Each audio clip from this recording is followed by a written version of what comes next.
In addition to allegations that Diebold vendors offered gifts to election officials, reports also surfaced that some had direct ties to political parties. Before the 2004 presidential election, Walden Odell, CEO of Diebold, announced that he had been a top fundraiser for George W. Bush. In a letter to potential donors, Odell wrote, "I am committed to helping Ohio deliver its electoral votes to the president." Reports of voting difficulties have been increasing over the last decade. We now know that voter suppression and irregular tallies, reported widely in 2004, were not unique to that election. Reviewing the last decade, we can begin to see if there are patterns. The first major election in which a voting machine company appeared to influence the outcome was in Nebraska. In 1996, Chuck Hagel ran for U.S. Senate, and although his opponent, Ben Nelson, the incumbent governor, was ahead in the polls and was expected to make an easy win, Hagel won the election. The final pre-election polls were off by 14%.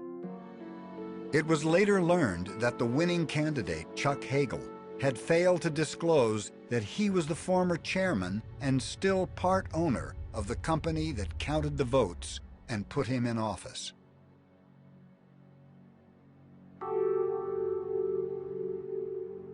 The first well-publicized exit poll discrepancy in a U.S. presidential race was in Florida in 2000. On the morning of November 7th, I contacted a friend of mine who is a professional political consultant, and I said, "What are the tracking polls telling you today? Because I know you have it. I know you have these numbers." And he said, "The numbers indicate that Gore will win the election somewhere between 30 and 80,000 votes in Florida." Early in the evening, the networks confidently predicted that Gore would take Florida, after exit polls showed him ahead by 7%. A big call to make. CNN announces that we call Florida in the Al Gore column. That prediction turned out to be premature. Our earlier declaration of Florida back to the too close to call column. Vote totals continued to fluctuate throughout the night. There were so many flip-flops election night 2000 when network heads were questioned about it during hearings. One congressman called it a monumental screw-up. Activists across the country launched challenges, stating that thousands of Florida voters had been blocked from voting, that their names were illegally removed from the lists, or that their votes simply hadn't been counted. Ion Sancho's jurisdiction, Leon County, had among the lowest error rates in the country. Based on that success, the Florida Supreme Court put Ion Sancho in charge of the Florida recount. I really thought that the whole process was about counting all of Florida's legal votes. That's what I thought. On December 12th, 2000, the Supreme Court stopped a recount in Florida and ended the debate. In a 5-4 one-time-only decision that the court stressed would not set legal precedent, the court determined who would be president. The ballots from Miami-Dade and Palm Beach, which were stored in my office in the safe, would never be counted. And when I went home, that's what I felt. America had been betrayed. For the first time in the history of this republic, a state was prevented from completing its own election. The only complete count of Florida's votes was done in 2001 by the Media Consortium. Their findings indicated that if Florida's manual recount law had been followed, Al Gore would have won the election. The presidential election of 2000 marked a watershed in United States history. The chaos, the the spoiled ballots, the uncertainty, and a deeply divided Supreme Court. The result was a clear loss of public trust in elections. In response, Congress introduced new legislation, upgrading all election procedures, especially voting technology. As a result, millions of voters would be using electronic voting equipment for the first time. In the 2002 midterm elections, Georgia was one of the first states to use only electronic voting machines statewide in an election. Chris Hood was an election consultant who had worked for Diebold, now known as Premier Election Solutions. In 2002, he was on the ground in Georgia, helping Diebold prepare for the midterm election.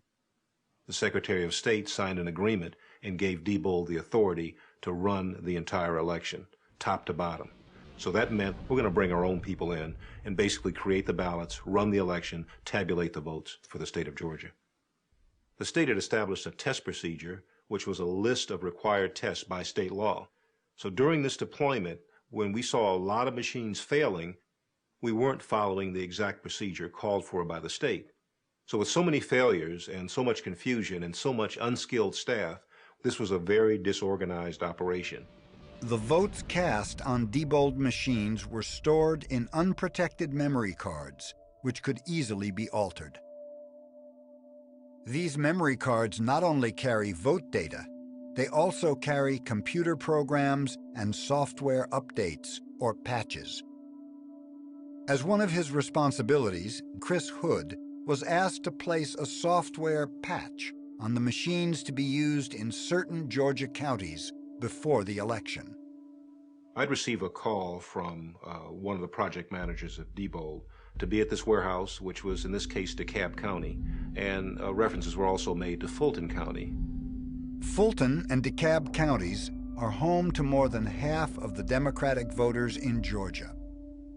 After we got into the warehouse, Bob Urosevich, the president of Diebold, arrived with a stack of these memory cards and announced that we needed to patch the machine because the clock wasn't working properly.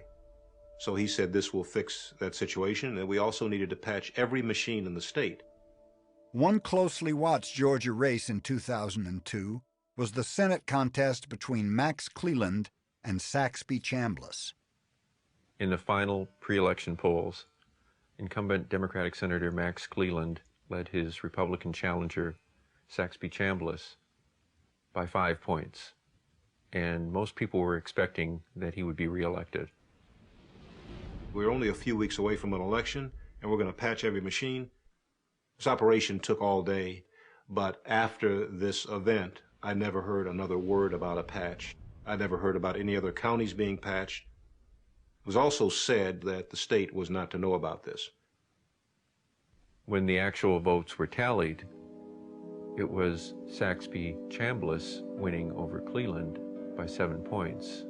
That's an unexpected 12-point shift in a state that for the first time had deployed across the state Diebold touchscreen electronic voting equipment. In Alabama in 2002, initial returns showed Governor Don Siegelman winning re-election. However, before his win could be certified, officials in Baldwin County claimed that because of a computer glitch, votes there needed to be recounted.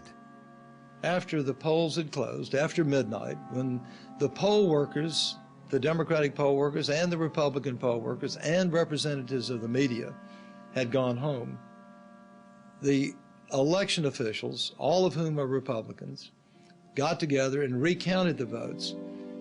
In that process, I lost some 6,000 votes, enough to swing the election from me to my Republican opponent. It didn't affect a single other race. Not one other vote changed that night.